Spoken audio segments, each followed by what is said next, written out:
حكاية الغني البخيل وحيلة الشاي. كان في تاجر غني اسمه أبو العز كان بخيل جدا لدرجة إنه ما كانش بيحب يصرف على نفسه أي حاجة، وكان عنده صديق شاطر وذكي بس على قد حاله اسمه صابر. في يوم صابر راح يزور صاحبه أبو العز في بيته، وأبو العز عشان هو بخيل قعد يفكر هيعمل لصاحبه إيه علشان يكرمه وفي نفس الوقت ما يصرفش جنيه زيادة. أبو العز قام وقرر يعمل لصابر كوباية شاي خفيفة جدا عشان يوفر في الشاي، بس المشكلة إن صابر كان معروف عنه إنه داهية وذكي.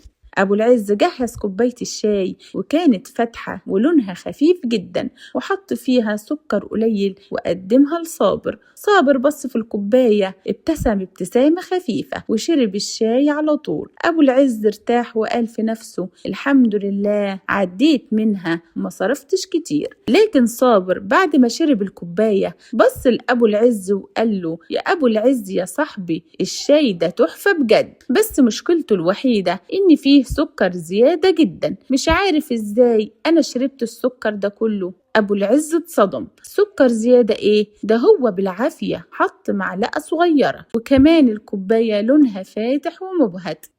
أبو العز عشان يثبت لصاحبه إنه مش بخيل قال له بسرعة سكر زيادة؟ لا طبعا، يمكن أنت بتحب الشاي خفيف يا صابر، أنا دلوقتي أعمل لك كوباية تانية مظبوطة بالظبط، بس المرة دي هزود الشاي وأقلل السكر عشان تناسبك.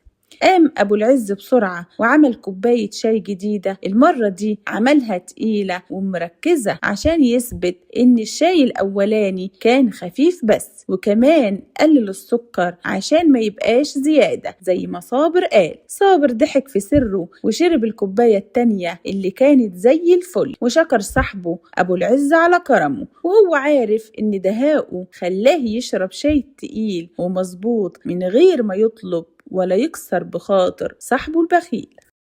الدهاء هنا مش في الخداع لكن في الذكاء في إدارة الموقف والوصول للهدف بأقل مجهود ومواجهة مباشرة. صابر ما قالش الشاي خفيف لأن دي ممكن تسبب حرج أو خناقة، هو قال السكر زيادة، وده خلى أبو العز البخيل هو اللي يتطوع يصلح الغلط اللي فهمه غلط ويقدم الأفضل.